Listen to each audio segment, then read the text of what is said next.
ದೇವರ ವಾಕ್ಯದಲ್ಲಿ ನಾವು ನೋಡ್ತೇವೆ.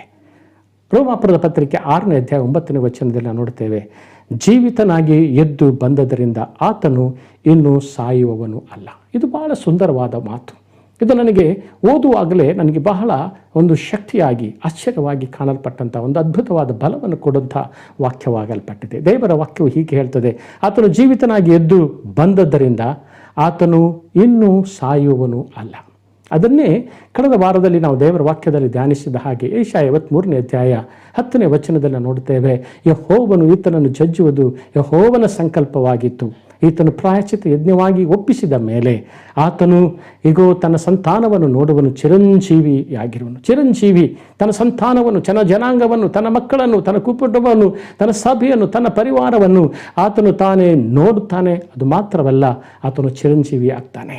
ಆತನು ಪ್ರಾಯಶ್ಚಿತ್ತವಾಗಿ ಒಪ್ಪಿಸಲ್ಪಟ್ಟ ನಂತರ ತನ್ನ ಶಿಷ್ಯರನ್ನು ಕಂಡನು, ಅಪೊಸ್ತಲರನ್ನು ಕಂಡನು, ಸಹೋದರರನ್ನು ಕಂಡನು, ಯಾಕೋಬನನ್ನು ಕಂಡನು, ಈಗೋ ತೋಮನನ್ನು ಕಂಡನು, ಎಲ್ಲ ಇವತ್ತು ಕಂಡನು. ಅಪೊಸ್ತಲನಾಗಿರುವಂಥ ಪೌಲನನ್ನು ಕಾಣಿಸಿಕೊಂಡನು. ಇವತ್ತು ದೇವರ ವಾಕ್ಯವನ್ನು ಪ್ರಸಂಗಿಸುತ್ತಿರುವಂಥ ನನ್ನ ಜೀವಿತದಲ್ಲಿ 1984ನೇ ಇಸ್ವಿಯಲ್ಲಿ ಇವತ್ತು ದೇವರ ಕರ್ತನ ಮಗನಾಗಿ ಇವತ್ತು ಬಾಳುವಂತೆ, ನಿಮ್ಮ ಮುಂದೆ ನಾವು ಪ್ರಸಂಗಿಸುವಂತೆ, ಪುನರುತ್ಥಾನದ ಕರ್ತನನ್ನು ಕಾಣುವಂತೆ ಕೃಪೆ, ದರ್ಶನವನ್ನು ಕಾಣುವಂತೆ ಕೃಪೆ, ಕರ್ತನ ಪುನರುತ್ಥಾನದ ಮಹಿಮುಳ್ಳ ಕರ್ತನನ್ನು ಕಾಣುವಂತೆ ಕೃಪೆ, ಶಿಲುಬೆಯಲ್ಲಿ ತೂಗಾರಿದ ಕರ್ತನನ್ನು ಕಾಣುವಂಥ ಕೃಪೆ ಇವತ್ತು ನನಗೆ ಕೊಟ್ಟನು. ಇವತ್ತು ಆ ಕರ್ತನು ಜೀವಿಸುವವನು ಆತನಾಗಿದ್ದಾನೆ. ಯಾಕಂದರೆ ದೇವರ ವಾಕ್ಯ ಹೇಳ್ತದೆ, ಜೀವಿತನಾಗಿದ್ದನು ಆತನು ಎಂದಿಗೂ ಸಾಯುವವನು ಅಲ್ಲ.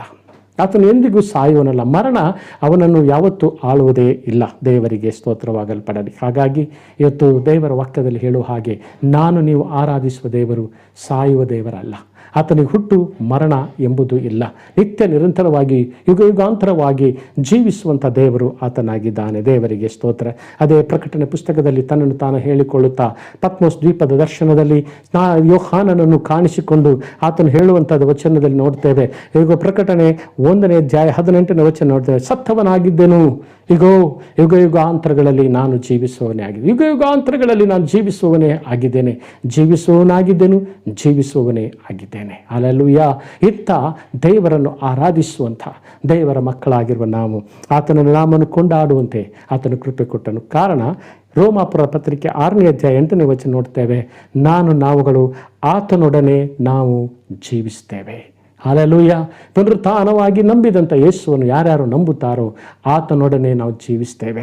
ಅದೇ ರೋಮಾಪುರ ಪತ್ರಿಕೆ 6ನೇ ಅಧ್ಯಾಯ 11ನೇ ವಚನದ ನೋಡುತ್ತೇವೆ, ದೇವರಿಗಾಗಿ ಜೀವಿಸುವವರು ಎಂದು ನಿಮ್ಮನ್ನು ನೀವೇ ಎಣಿಸಿಕೊಳ್ಳಿರಿ. ದೇವರಿಗಾಗಿಯೇ ನಾನು ಜೀವಿಸ್ತಾ ಇದ್ದೇನೆ, ದೇವರಿಗಾಗಿ ನಾನು ಉಸಿರಿಸ್ತಾ ಇದ್ದೇನೆ, ದೇವರಿಗಾಗಿ ನಾನು ಬದುಕನ್ನು ಮಾಡ್ತಾ ಇದ್ದೇನೆ ಎಂಬುದಾಗಿ ನಿಮ್ಮನ್ನು ನೀವೇ ಎಣಿಸಿಕೊಳ್ಳಿರಿ ಎಂಬುದಾಗಿ ಭಕ್ತನಾಗಿರುವಂಥ ಪೌಲನು ರೋಮಾಪುರ ಪತ್ರಿಕೆ ಸಭೆಯ ವಿಶ್ವಾಸಿಗಳಿಗೆ ಆತನು ತಿಳಿಸ್ತಾ ಇದ್ದಾನೆ. ಯಾಕೆಂದರೆ ನಾವು ಆತನೊಡನೆ ಜೀವಿಸುವವರು, ದೇವರಿಗಾಗಿ ಜೀವಿಸುವರು ಎಂಬುದಾಗಿ ನಾವು ತಿಳಿದುಕೊಳ್ಳಬೇಕು. ಜೀವ ಜೀವ ಜೀವ, ನಾವು ಜೀವವುಳ್ಳವರಾಗಿಯೇ, ಪುನರುತ್ಥಾನದ ಕರ್ತನು ಜೀವಿತನಾಗಿದ್ದನು, ಜೀವವುಳ್ಳವರಾಗಿಯೇ ನಾವುಗಳು ಇರುವುದಕ್ಕಾಗಿ ದೇವರು ಬಯಸುವನಾಗಿದ್ದಾನೆ. ಹಲ್ಲೆಲೂಯಾ. ಇವತ್ತು ಜೀವವುಳ್ಳವರಾಗಿ ಬದುಕುವುದಕ್ಕಾಗಿ ದೇವರ ವಾಕ್ಯದಲ್ಲಿ ನಾವು ನೋಡುತ್ತೇವೆ ಒಂದು ಬಹಳ ಅದ್ಭುತವಾದಂಥ ಒಂದು ವಾಗ್ದಾನ.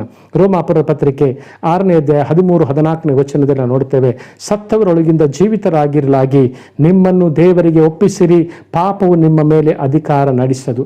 ಸತ್ತವರೊಳಗಿಂದ ಜೀವಿತರಾಗಿರಲಾಗಿ ನಿಮ್ಮನ್ನು ದೇವರಿಗೆ ಒಪ್ಪಿಸಿರಿ, ಪಾಪವು ನಿಮ್ಮ ಮೇಲೆ ಅಧಿಕಾರ ನಡೆಸದು. ಸತ್ತವನಾಗಿದ್ದನು ಈಗೋ ಬದುಕುವನಾಗಿದ್ದಾನೆ, ಎಂದೆಂದಿಗೂ ಬದುಕ್ತಾನೆ, ಸಾಯುವುದಿಲ್ಲ. ಹಾಗೆಯೇ ಕ್ರಿಸ್ತನ ಮರಣದಲ್ಲಿ, ಕ್ರಿಸ್ತನ ಹೂಣಲ್ಪಡುವಿಕೆಯಲ್ಲಿ ಪಾಲುಗಾರರಾಗಿರುವಂಥ ನಾವು ದೀಕ್ಷಾ ಸ್ನಾನದ ಮೂಲಕವಾಗಿ ಪುನರುತ್ಥಾನದ ಕರ್ತನನ್ನು ಜೀವಿಸುವಂತೆ ಪುನರುತ್ಥಾನವಾಗಿದ್ದೇವೆ, ಪಾಪದಿಂದ ಸತ್ತಿದ್ದೆವು, ಕ್ರಿಸ್ತನಿಂದ ಹೂಳಲ್ಪಟ್ಟಿದ್ದೇವೆ, ಆತನೊಂದಿಗಿನ ಪುನರುತ್ಥಾನವಾಗಿದ್ದೇವೆ, ಸತ್ತವರೊಳಗಿಂದ ಇವತ್ತು ನಾವು ಜೀವಿಸುವವರಾಗಿದ್ದೇವೆ.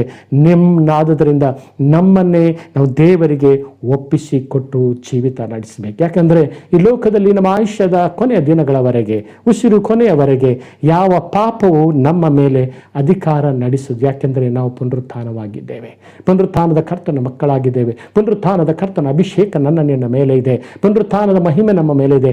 ಪಾಪವು ನಮ್ಮ ಮೇಲೆ ಯಾವತ್ತೂ ಅಧಿಕಾರ ನಡೆಸದ ಹಾಗೆ ಇವತ್ತು ನಮ್ಮನ್ನೇ ಕರ್ತನಿಗೆ ಸಮರ್ಪಿಸೋಣ.